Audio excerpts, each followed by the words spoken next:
하나님의 말씀은 맛있습니다. 하나님의 말씀은 즐겁습니다. 하나님의 말씀은 생명과 행복을 줍니다. 500독 성경 통독 훈련 원장입니다. 여수 살리는 교회 임기환 목사가 하나님의 말씀을 봉독하고 전하는 시간입니다. 함께 하시면 기적이 일어납니다. 알람을 설정하시고 들으시면 좋겠습니다. 본 방송은 유튜브에서 성경 통독 임기환 검색하시고 구독하시면 계속되는 하나님의 말씀 업데이트를 통해서 은혜 받으실 수 있습니다. 오늘은 시편 134편을 봉독합니다.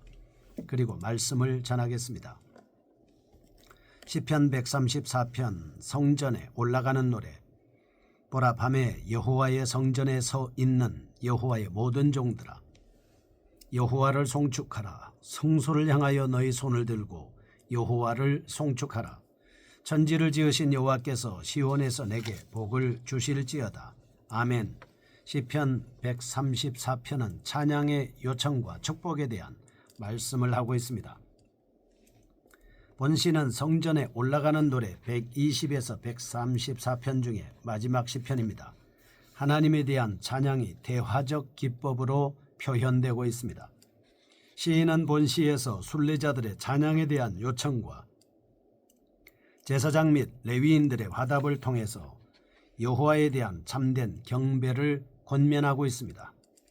본시의 역사적 배경에 대해서는 다양한 의견이 있으나 본시가 제의적 상황에서 발생하였음은 분명한 사실입니다. 시인은 순례자와 제사장 간의 교창 형식을 사용해서 하나님께 대한 찬미를 올려드리고 있습니다. 이처럼 본시는 성전을 지키는 자들이 밤이 맞도록 하나님께 예배드리고 찬송할 것을 선포하는 찬양시라고 볼 수 있겠습니다.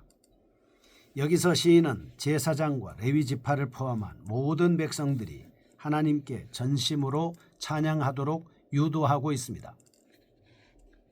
또한 본시는 순례자들에게 복을 기원하는 축도의 역할을 수행하고 있습니다.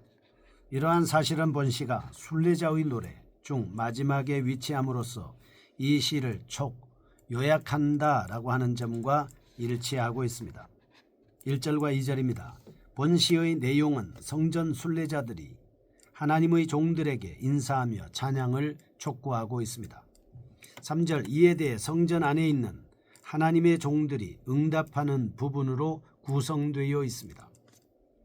첫째, 1절과 2절입니다.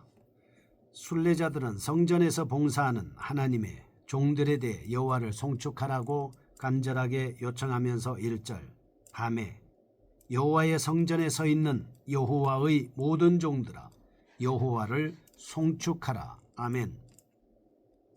이 말씀은 이스라엘에는 밤에도 찬양을 통해서 성전에서 봉사하는 일련의 노래하는 자들이 있었습니다. 철야로 하나님을 찬양하는 것이죠.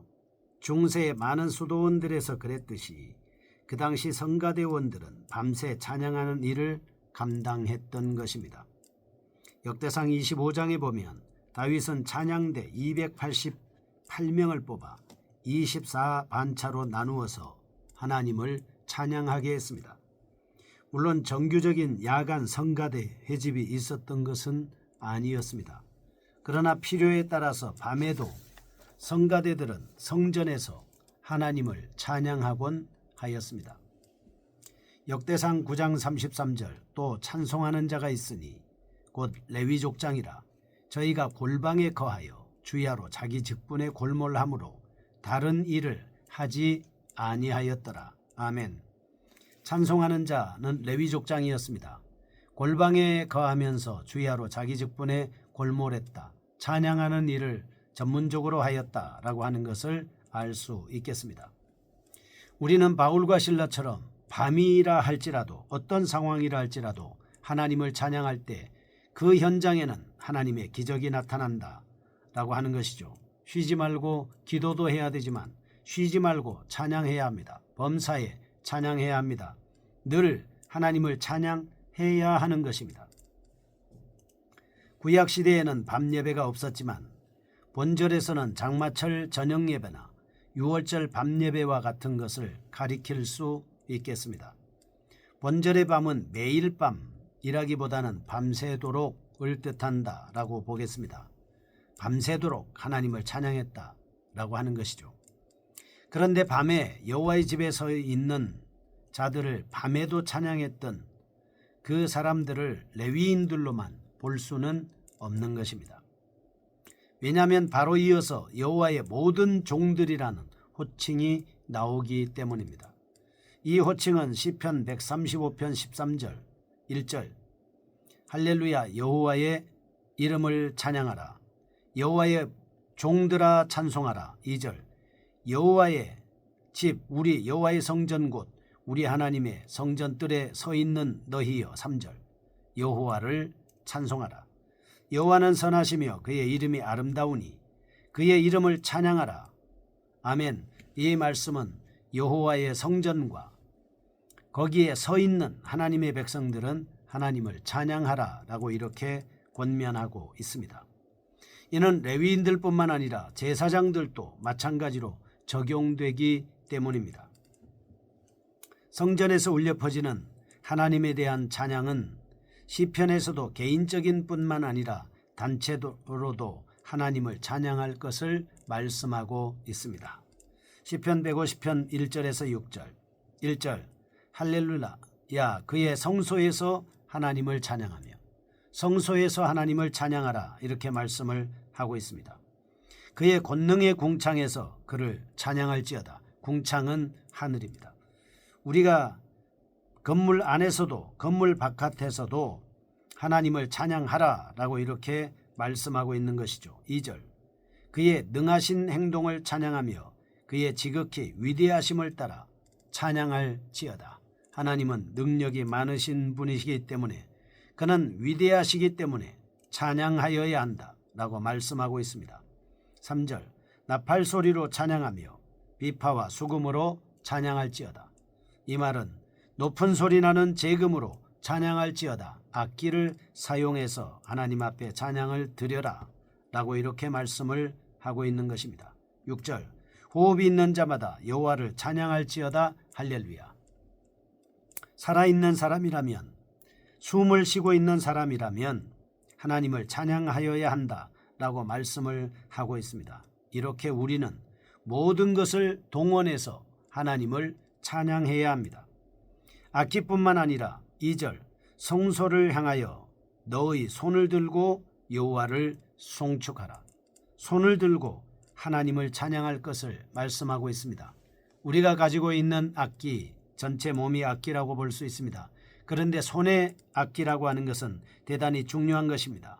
손으로 하나님을 찬양할 때 들고도 하고 박수를 치기도 하고 흔들어서 춤을 추기도 하고 손으로 할 수 있는 찬양은 여러 가지로 할 수 있습니다.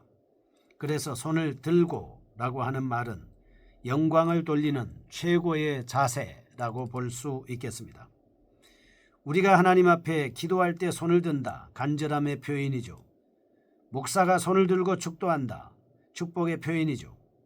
이렇게 손을 들어서 우리가 하나님 앞에 영광을 돌린다라고 하는 것은 기쁨과 승리, 축복 등 여러 가지 의미를 나타내지만 본서에서는 하나님의 말씀을 통해서 하나님의 뜻을 따라서 하나님을 찬양하는 기도의 자세를 가르치고 있습니다.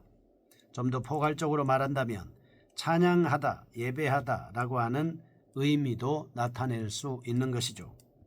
2절입니다. 이스라엘 제사장들의 일상적인 업무인 백성들을 위한 예배에 대한 명령이라고 볼 수 있겠습니다. 한편 제사장들이 이미 성소에 서 있었다는 사실에 근거하여 지성소 안에 언약궤가 있었다는 사실입니다. 시인은 순례자들의 입술을 통해서 거룩한 일을 위해 구별된 레위인들에게 손을 들고 주를 송축하도록 촉구하고 있습니다. 레위인들은 성소에서 봉사의 직무를 담당했습니다. 제단과 등불이 꺼지지 않도록 항상 주의를 집중해야 했습니다. 이들은 밤에도 하나님의 성전을 지키는 믿음의 사람들이었습니다. 이러한 하나님의 종들이 성소를 향하여 손을 들고 찬양하는 자세는 하나님을 향한 간절한 심정을 대변하고 있습니다. 시인은 우선적으로 하나님의 성전에서 사역하는 레위인들의 진실된 찬양을 요구함으로써 그들을 통해 하나님을 섬기는 모든 언약 백성들의 찬양을 촉구하고 있는 것입니다. 사실 인생의 가장 큰 복은 하나님께 대한 찬양과 봉사의 삶을 사는 것입니다. 그러기에 우리는 최선을 다하여 주님을 따라 겸허하게 순종하는 모습을 견지해야 하겠습니다. 둘째 3절입니다. 천지를 지으신 여호와께서 시온에서 내게 복을 주실지어다. 아멘. 성전에 있는 레위인들이 이스라엘 백성들에게 하나님의 복을 기원하고 있습니다. 3절은 제사장들이 축복할 때 실제로 사용되었던 표현입니다. 민수기 6장 24절에 보면 여호와는 내게 복을 주시고 너를 지키시기를 원하며 25절 여호와는 그의 얼굴을 내게 비추사 은혜 베푸시기를 원하며 26절 여호와는 그 얼굴을 내게로 향하여 두사 평강 주시기를 원하노라 할지니라 하라. 아멘. 제사장들은 이렇게 복을 주시고 지켜주시고 하나님의 은혜 베푸시기를 원하며 평강 주시기를 원한다고 백성들을 위해서 축복했습니다. 우리도 마찬가지로 나와 이웃을 위해서 축복해야 합니다. 3절 천지를 지으신 여호와께서는 창조주 하나님은 인생으로서는 가히 측량할 수조차 없는 큰 복을 베푸시는 능력의 주님이시며 온 우주의 왕이십니다. 하나님께서는 하나님의 복이 삶의 모든 영역에까지 미친다는 사실도 나타내고 있습니다. 신명기 28장 12절 여호와께서 너를 위하여 하늘의 아름다운 보고를 여시사 내 땅에 때를 따라 비를 내리시고 내 손으로 하는 모든 일에 복을 주시리니 내가 많은 민족에게 구워줄지라도 너는 꾸지 아니할 것이요 라고 말씀하십니다. 우리가 받아야 할 그 복을 쌓아놓고 계시는 하나님께서는 보물 창고가 있습니다. 우리 생활에 필요한 모든 것을 하나님께서 주신다고 우리에게 말씀하고 계시는 것입니다. 어떤 사람에게 이 복을 주십니까? 신명기 28장 1절에서 2절입니다. 1절 내가 내 하나님 여호와의 말씀을 삼가 듣고 내가 오늘 내게 명령하는 그의 모든 명령을 지켜 행하면 내 하나님 여호와께서 너를 세계 모든 민족 위에 뛰어나게 하실 것이라 말씀하셨습니다. 중요한 것은 하나님의 말씀을 삼가 듣는 것입니다. 듣고 또 듣는 것입니다. 명령하는 그 모든 명령을 지켜 행하는 것입니다.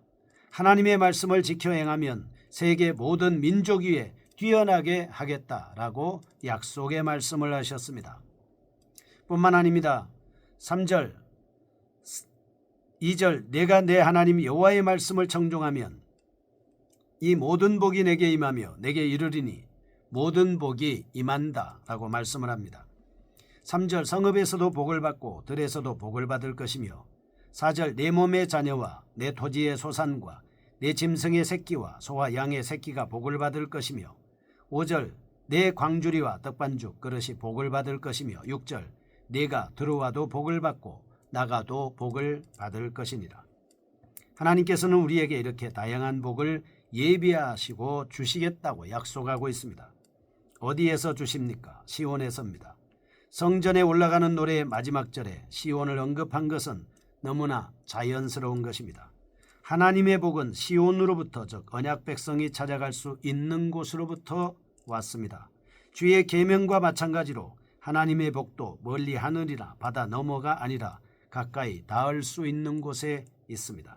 신명기 30장 11절 내가 오늘 내게 명령한 이 명령은 내게 어려운 것도 아니요 먼 것도 아니라 12절 하늘에 있는 것이 아니니 내가 이르기를 누가 우리를 위하여 하늘에 올라가 그의 명령을 우리에게로 가지고 와서 우리에게 들려 행하게 하려 할 것이 아니요 13절 이것이 바다 밖에 있는 것이 아니니 내가 이르기를 누가 우리를 위하여 바다를 건너가서 그의 명령을 우리에게로 가지고 와서 우리에게 들려 행하게 하려 할 것도 아니라 14절 오직 그 말씀이 내게 매우 가까워서 내 입에 있으며 내 마음에 있은즉 내가 이를 행할 수 있느니라. 아멘. 거룩하신 아버지여 입에 있는 말씀 마음에 있는 말씀을 지켜 행하게 하여 주옵소서. 예수님의 이름으로 기도합니다. 아멘. 여수 살리는 교회 임기환 목사였습니다. 지금 극동방송을 듣게 하세요. 기적이 일어납니다. 우리는 지금 생명을 전하고 있습니다.